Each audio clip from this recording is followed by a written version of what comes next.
Kemarin kita telah mempelajari perbedaan agama, suku, bangsa, dan senjata adalah sunnatillah agar saling mengenal satu sama lain. Ikhtilafun nas fil adyan wal aqaid wal awaid wal akhlaq min sunnatillah. Karena ada firman Allah, ya ayyuhan nas inna khalaqnakum min dzakarin wa unsa wa ja'alnakum syu'uban wa qabaila lita'arafu inna akramakum indallahi atqakum. Dan banyak beberapa ayat, la sya'allahu la ja'alakum ummatan wahidah walakin la yazaluna mukhtalifin illa ma rahima rabbuk. Termasuk walau syaa rabbuka la amana man fil ardi kulluhum jami'ah afa anta tukriun nasa hatta yakunu mu'minin. Annahu law syaa imana jami'i in mana jami'in jami'al ardi la amanu kulluhum jami'ah wa huwa dalilun wadihun ala anna kufrahum waqi'un bi masyiatil kauniyah al qadariyah. Wa bayyana dzalika aidan fi ayatin katsiratin ka qouli ta'ala wa la sya'allahu ma asyraku walau syi'na la ataina kullu nafsin hudaha walakin haqqal qawlu minni tidak minkum. Walau sya'allahu la ja'alakum la jama'ahum 'alal huda ila ghairi dzalik min ayat. Karenanya Bhinneka Tunggal Ika, setelah kita tahu bahwa perbedaan adalah sunnatillah dan bukan kemampuan manusia, maka jadikanlah perbedaan itu sebagai rahmat dengan cara menjaga persatuan dengan menghargai perbedaan. Yang sudah barang tentu agar menjadi satu. Diniku faslun fil wuquf ala riayatil ittihad ma ihtiramit tatawu'at. Kita harus berkomitmen menjaga persatuan dengan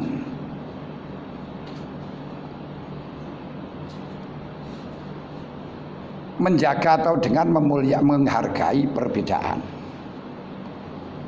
Nah, menjaga persatuan dengan menghargai perbedaan.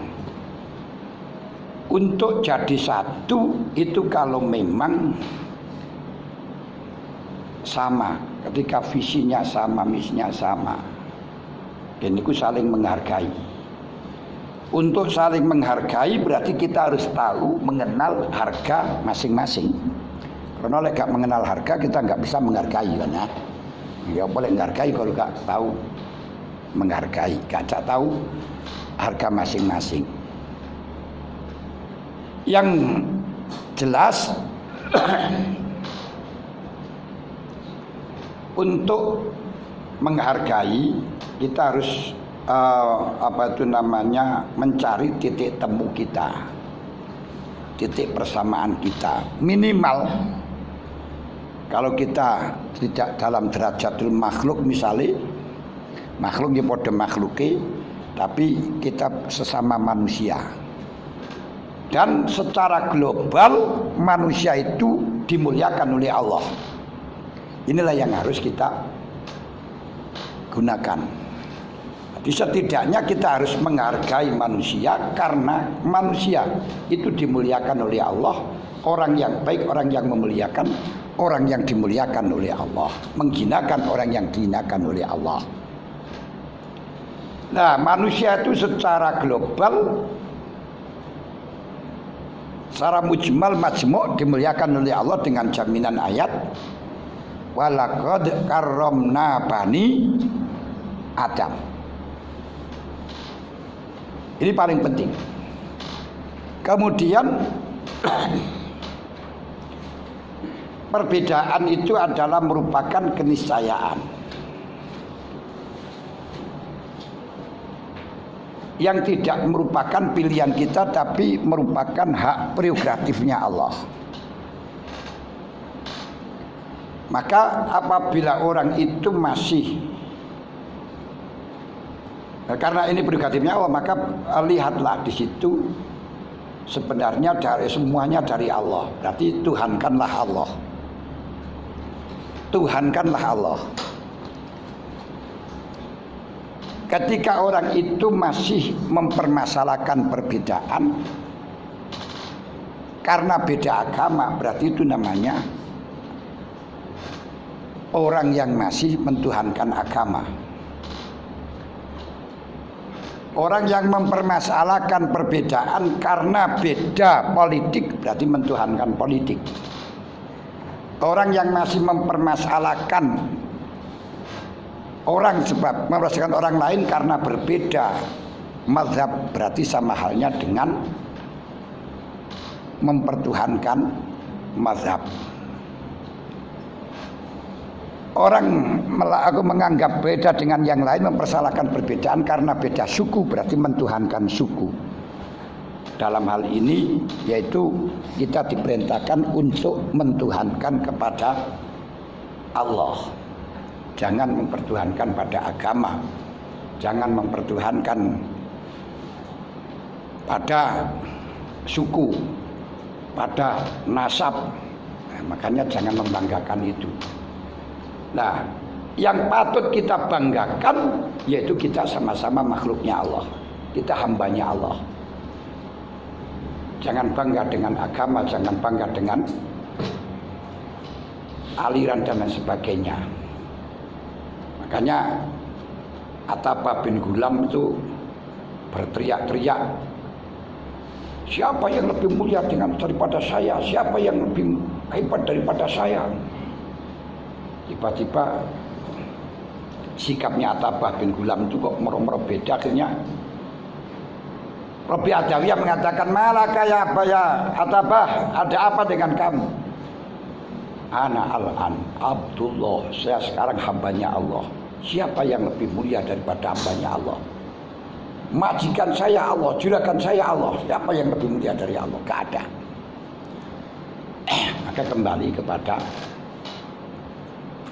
Allah. Sedangkan perbedaan agama, perbedaan suku, perbedaan ras dan sebagainya ini merupakan keniscayaan karena orang tua. Makanya Imam Ghazali ingin kembali kepada Allah, yang kemudian terinspirasi nyusun kitab Ihya. Ini karena setelah memahami dari hadis kullu mauludin yuladu alal fitrah fa abawahu yuhawidanihi wa yunasiranihi wa yumajjisanihi. Padahal waktu itu Imam Ghazali sudah sekitar 50 di atas, sudah lebih dari 55 kira-kira. Dan Imam Ghazali pada waktu itu sudah kenyang dengan berbagai disiplin ilmu falsafat sampai dia membatalkannya, ilmu kalam sampai menyusun beberapa ilmu kalam, ilmu fikih tidak hanya fikihnya saja, samping ada kitab wasit sampai usulul fikihnya yaitu kitab Mustasfa. Mendadak berubah karena ada ayat, ada hadis kullu mauludin yuladu alal fitrah. Orang itu dilahirkan dalam keadaan netral. Manusia itu semuanya dilahirkan dalam keadaan netral. Bisa digambar apapun, bisa ditulisi apapun, bisa dikasih corak apapun, bocah kasih corak merah, corak hitam, corak hijau, terserah. Fa'abawahu yuhawidanihi, yang mencorai orang tua. Akhirnya Imam Ghazali melihat ternyata anaknya orang Islam menjadi Muslim, anaknya Yahudi menjadi Yahudi, anaknya Nasrani menjadi Nasrani, anaknya Majusi menjadi Majusi. Padahal Kanjeng Nabi mengatakan kullu mauludin yuladu alal fitrah. Lalu Imam Ghazali terinspirasi untuk mencari fitrahnya dia. Fitrah saya itu apa? Saya Muslim, jangan-jangan saya Muslim karena hanya orang tua saya Muslim. Kalau saya muslim karena orang tua saya muslim, tidak ada perbedaannya dengan umatnya Nabi Ibrahim. Tidak ada perbedaannya dengan orang jahiliyah yang menolak datangnya Islam karena dianggap agama Islam bertentangan dengan agama nenek moyang. Agamanya orang tuanya, agamanya mbah-mbahnya. Makanya sampai Nabi Ibrahim bertanya kepada orang yang menyembah berhala, lima ta'budu ma la tasma'u malatan fa'u wa la tadurru. Kenapa engkau menyembah kepada orang, kepada barang yang tidak manfaat, tidak madharat dan tidak mendengarkan? Mereka jawab, kadzalika abauna yaf'alun. Ini karena tradisi budaya yang dilakukan oleh mbah-mbahku. Kalau kita masuk Islam, jadi NU karena mbah kita. Ini berarti tidak ada perbedaan dengan umatnya Nabi Ibrahim. Maka perlu kita berpikir, karenanya itu fatkun yang mengakibatkan banyaknya orang Islam, orang non-Islam masuk Islam, tidak ada yang melebihi daripada Sulh Hudaybiyah. Di dalam Sulh Hudaybiyah, di sana Rasulullah menerima apa yang telah menjadi persyaratan dari orang kafir, yaitu Suhel, waduniku. Tapi hanya minta satu, aman. Orang Madinah ke Mekah dilindungi, aman. Orang Mekah ke Madinah aman. Dan agar semuanya dipersilakan untuk berpikir, jangan dibatasi untuk mikir. Tapi ternyata dampaknya Masya Allah luar biasa positifnya. Di situ lebih dari 2000 orang yang masuk Islam dengan adanya Sulh Hudaybiyah, karena berpikir. Jadi yang sementara asalnya karena orang tuanya, sekarang berpikir mana yang benar. Makanya orang-orang non-Islam yang masuk Islam itu wong pinter-pinter, ahli mikir. Tapi wong Islam yang masuk pada non-Islam itu rata-rata wong bodoh-bodoh. Orang-orang yang nggak ngerti-ngerti itu dari Islam, keluar dari Islam. Tapi orang-orang yang non-Islam masuk Islam itu orang yang pinter-pinter, cerdas-cerdas. Kenapa? Karena berdasarkan pemikiran yang jernih. Akhirnya Imam Ghazali terinspirasi untuk mencari fitrahnya, yang sudah barang tentu kalau ingin mencari fitrah harus mencari hakikatul ilmi, ilmu hakikah. Apa ilmu hakikatul ilmi? Bukan ilmu abal-abal, bukan ilmu katanya itu bukan ilmu. Sampai mengetahui kebenaran agama dari orang tua, dari guru, itu bukan ilmu. Bukan ilmu hakikah, maksudnya hakikatul ilmi. Hakikatul ilmi adalah ilmu yang sudah tidak bisa dibantahkan dengan dalil apapun dan tidak bisa berubah dengan cara tasdek, diperagukan apapun dengan apapun. Itu hakikatul ilmi. Nah, contoh seperti ini dinding. Kita sudah tahu ini dinding. Siapapun yang mengatakan ini bukan dinding, kita nggak akan berubah. 3 lebih banyak daripada 1 itu merupakan hakikatul ilmi. Kita meyakini bahwa 3 lebih banyak daripada 1 ini tidak akan mungkin berubah dengan cara tasdek apapun. Jika ada orang datang kepada engkau mengatakan 1 lebih banyak daripada 3, kok bisa? Tongkat saya 1 bisa menjadi 10. Berarti 1 lebih banyak daripada 3. Kau tidak akan pernah berubah meyakini 3 lebih banyak daripada 1. Paling-paling, apa paling-paling bahasa Indonesianya? Paling tidak, paling mengapa paling melihat. Ya siapa itu bahasa Indonesia sudah. Hanya mengatakan kamu kok pinter, tongkat 1 menjadi 10. Tapi keyakinan 3 lebih banyak daripada 1 gak akan berubah. Ini. Nah, Setelah berpikir semacam itu, akhirnya Imam Ghazali mengatakan, ilmu yang saya dapat sekarang ini mulai awal sampai akhir bukan hakikatul ilmi. Padahal waktu itu Imam Ghazali sudah mempelajari falsafah mulai A dari Z, yang sehingga menyimpulkan falsafah itu bukan ilmu. Bukan ilmu yang mustaqilan, bukan ilmu yang mandiri, tapi ilmu apapun bisa difalsafai.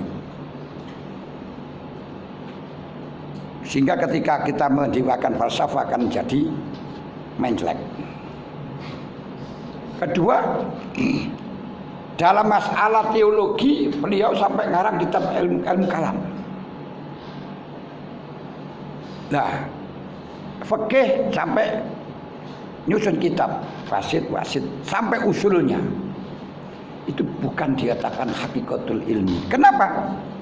Karena semuanya masih bisa dibatalkan dengan dalil, bisa ditaskek. Dalam teologi kau katakan alam itu adalah hadis. Tapi orang-orang Mu'tazilah mengatakan alam itu qadim.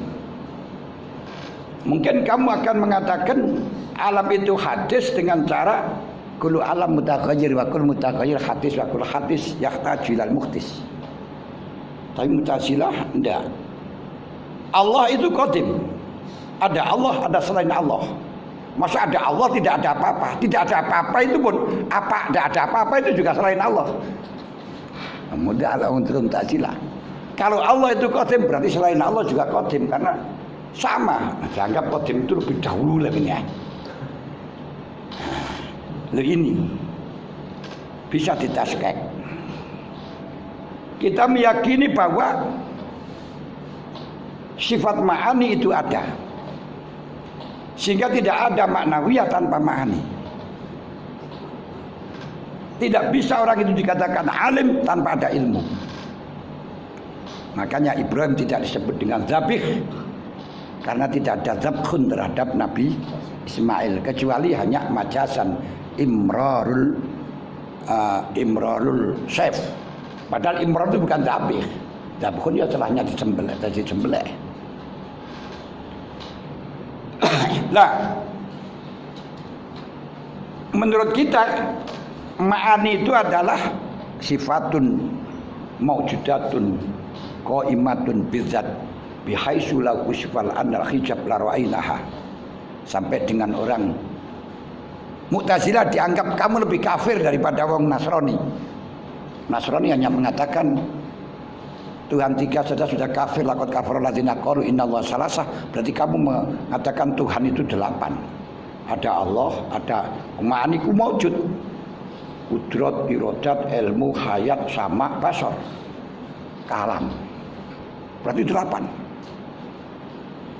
Dan secara akal yang sederhana, kata kudrat, kata ilmu, kata iradah itu adalah sifatun maujudatun qaimatun bidzat bihaitsu la kusifal anal hijab la ra'ina. Ketika kita dibuka hijabnya akan melihat ilmu, ketok ilmu, kena kudrat, ketok iradat. Sulit dibuktikan kecuali dengan pancen orang yang mukasafah. Seperti iradat bisa diketahui, ternyata kita sowan kepada kiai yang memang mukasafah, belum berbicara sudah dijawab, sebelum minta apa-apa sudah diberi solusi. Ini kan dia sudah tahu iradah kita. Sebagaimana Mbah Maimun itu mondok di Lirboyo karena diantarkan oleh ayahnya. Ayahnya punya keiskalan. Suatu hukum akan tanya kepada Mbah Marzuki. Begitu ke pintu bayar juga sudah jawab. Kula niku nggih muskil niku Yai. Mana lho semacam itu. Lho mulane mondok niku ini karena roh kehebatannya kiai ora kaya saniki. Kaya saniki kan enggak melihat kehebatannya kiai, karomanya kiai enggak. Sing penting nanti pendidikannya bagaimana, terus ijazahnya bagaimana. Nah, terus statusnya bagaimana, hanya itu saja sekarang, sehingga tidak pernah kenal dengan kiainya. Mondok ini ora roh karo kiai ini, wong tuane ora tahu sowan pada kiainya. Kok yang dipentingkan pendidikan ini gua hanya umum itu. Kembali ke laptop. Setelah Imam Ghazali mengatakan tidak ada ilmu ini, fikih itu pun juga bukan hakikatul ilmi. Kalau kita katakan salat witir itu wajib menurut Hanafi dengan dalil hadis jelas al-witru hakun wajibun. Tapi Imam Syafi'i malah mengatakan tidak wajib. Kenapa? Arabi tanya kepada Rasul, setelahnya diwajibkan sholat 5 waktu, ali khairiha ya Rasul, apa ada untuk selainnya 5 waktu? La illa in tatawwa, kecuali tatawu, berarti witir masuk dalam tatawu. Masih mana yang benar, mana yang salah, 50-50, gak ada yang tahu, gak ada. Kita mantep, gak bisa. Zon. Dan sholat id A'immatus Salasah mengatakan wajib, sehingga lek gak nglakoni diperangi. Tapi Imam Syafi'i tetap sunat muakkad. Padahal dia kata ijma, karena sahabat tidak ada yang tidak melaksanakan. Berarti ijma. Ijma dilaksanakannya, bukan ijma diwajibkan. Karena orang sahabat melakukan ini bukan berarti menunjukkan wajib, hanya menunjukkan bahwa itu legal. Lah legalnya itu sunat, karena ada hadis tadi. Apa ada selain 5 waktu la ilaha illallah, yang berarti sunat.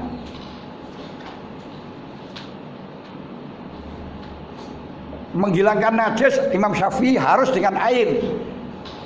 Kalau tidak air tidak. Karena yunazil minas sama iman yutarakum bi. Imam Abu Hanifah, kenapa harus dengan air? Kalau tidak dengan air bisa hilang, kenapa harus dengan air?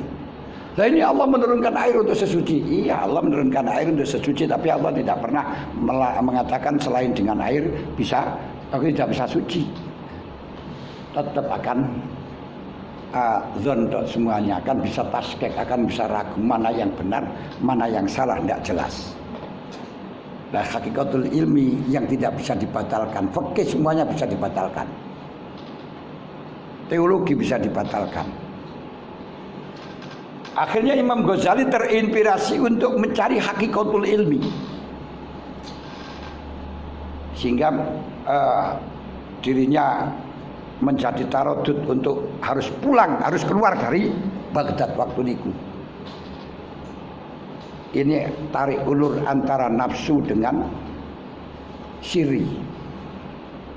Ketika dia akan keluar untuk mencari hakikatul ilmi, dikarenakan dia masih belum mempunyai hakikatul ilmi, ingin tahu fitrahnya, netralisirnya saja itu apa, saya itu apa. Nafsu mengatakan, kamu sudah menjadi ulama, kamu sudah disegani oleh pejabat, disegani oleh para kiai-kiai, menjadi rujukan para ulama-ulama. Kenapa kamu harus meninggalkan Baghdad? Banyak orang yang meninggalkan pekerjaannya, akhirnya dia mencari lagi, tidak mendapatkan. Akhirnya nggak jadi. Ketika nggak jadi, Siri mengatakan,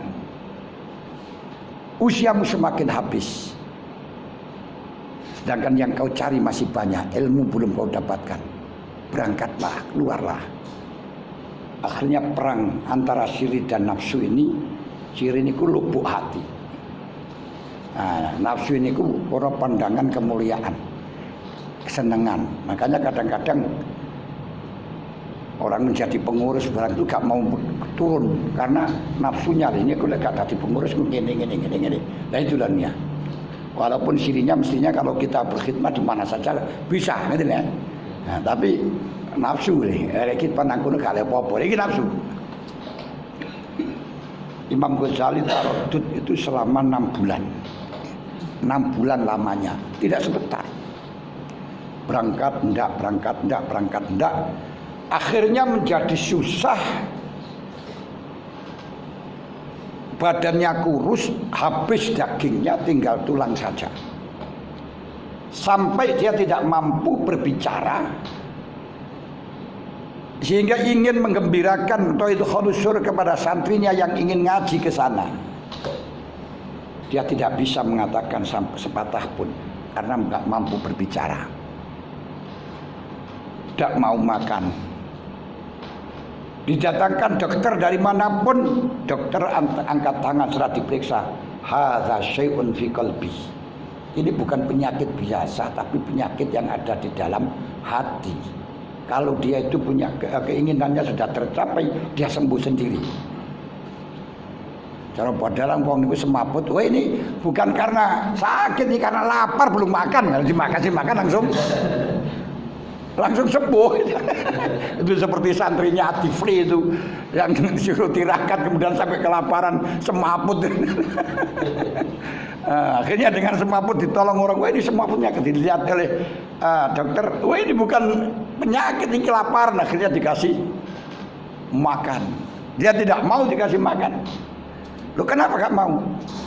Karena saya masih mempunyai teman-teman saya yang kelaparan seperti ini, masih banyaknya 20.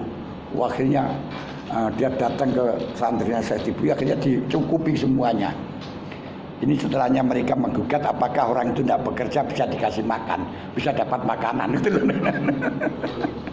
Kata istri bisa. Akhirnya kejadiannya semacam itu, bisa tapi caranya lain itu ya. Akhirnya sampai pada puncaknya Imam Ghazali sudah tidak bisa bergerak, tidak bisa berbicara. Baru setelahnya dia tidak bisa bergerak, keluar cahaya dari hati yang mengatakan, kalau saya sudah bisa bergerak, sudah bisa jalan, saya akan meninggalkan Baghdad untuk mencari fitrah saya. Begitu hatinya kerentik semacam itu, langsung berdiri, bisa berjalan. Dan akhirnya dia meninggalkan Baghdad menuju ke Mekah. Wah, suaranya di masyarakat macam-macam. Ada yang komentari karena gap dengan kerajaan, ada yang orang yang tidak tanggung jawab, malah meninggalkan pengajian, meninggalkan universitasnya, yaitu An-Nizam yang dibangun oleh Syekh Imam Abdul Ma'ali Imamul Haramain, malah ditinggalkan dan seterusnya. Cuek. Nah, akhirnya dia mengetahui hakikatul ilmi ini apa? Ini yang gerakan Allah ini akan tahu sendiri. Tanpa digerakkan Allah ternyata nggak bisa.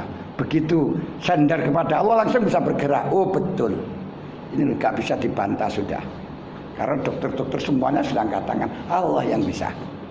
Ini dapat hakikatul ilminya Imam Ghazali, yaitu kembalinya semuanya nang Gusti Allah. Disinilah kita bisa menjaga ittihad mahdira mutanawwat, kita kembalikan semuanya dari Allah.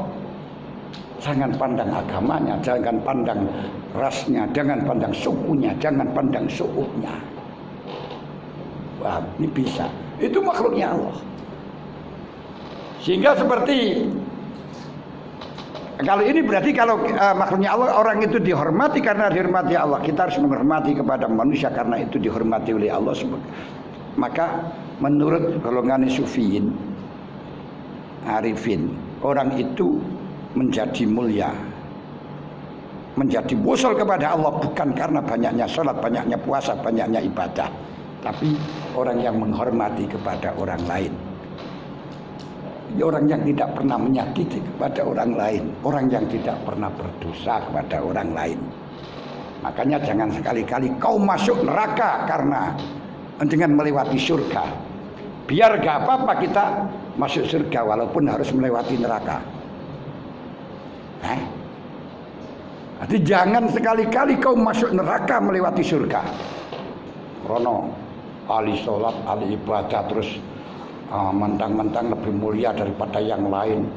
Yang lainnya dianggap salah, yang lainnya dianggap neraka. Ini justru malah min ahlin nar. Karena Allah Ta'ala, kanjeng Nabi mengatakan laulal mu'min yujibu bi ilmi ma khalaitu bainahu wa baina dzanbi walakin dzanbu khairun minal ujbi. Nah, ini namanya dengan surga malah justru melewati surga dia itu malah neraka. Makanya Syekh Athaillah mengatakan maksiatun aurasatun mastisqaran khairun minat taati aurasat izan mastikbaran. Walaupun ahli maksiat kemudian masa rendah, ini orang yang baik yang ahli surga. Ini namanya dengan masuk surga melewati neraka. Loh ini penting. Ini yang ilmunya semacam itu termasuk Gus Dur, luar biasa juga ini. Rata-rata orang ya tidak berani semacam itu meremehkan orang lain. Bahkan dia merasa remeh itu lebih baik. Kita boleh merasa bangga asalkan tidak meremehkan orang lain. Yang penting ini kuno. Makanya seperti Abu Yazid Al-Bastami, hanya gara-gara 2 semut dia harus kembali dari tanah Bastom menuju tanah Hamdan. Kenapa mengembalikan 2 semut? Dia mengatakan semut ini kalau saya buang di sini gelisah. Kalau punya anak dicari anaknya, punya orang tua dicari orang tuanya. Apalagi kalau akan jadi kemanten akan dicari jodohnya. Nah ini loh, gelisah. Ini. Ada orang yang dosanya besar, istilahnya Salome, hanya gara-gara kasih sayang terhadap asu, masuk surga dia. Loh, seperti ini loh. Masya Allah. Ini yang mendasari kita harus memuliakan, menghormati kepada orang lain.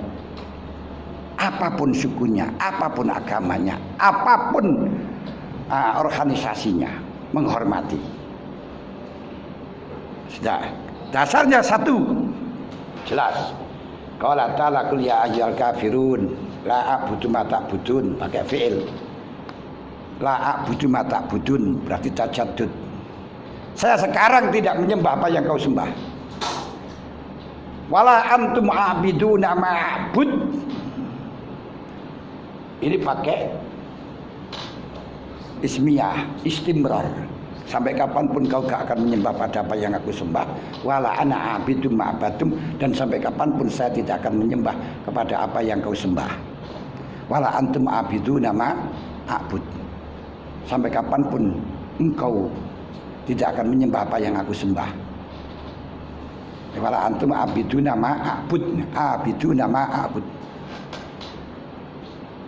Nah, dari sini ayat ini melarang untuk adaptasi. Jangan menyembah apa yang disembah mereka, biar mereka tidak menyembah kepada apa yang kita sembah. Tapi lakum dinukum waliyadin mengajarkan toleransi. Makanya harus bisa membedakan antara adaptasi dengan toleransi. Toleransi ini lakum dinukum waliyadin.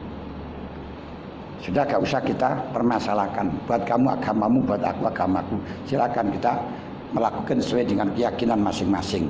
Tapi di dalam masalah sikap, gak usah kita adaptasi. Kita menyembah apa yang aku sembah, kamu menyembah apa yang aku sembah, aku menyembah apa yang kau sembah. Sehingga melok kegiatan perayaan Natal dan lain sebagainya, jangan. Ini namanya sudah melampaui batas daripada toleransi. Itu namanya bukan toleransi tapi adaptasi. Dan tidak usah Anda terus gampang-gampang selamat hari Natal. Ngurane gunane apa selamat hari Natal barang.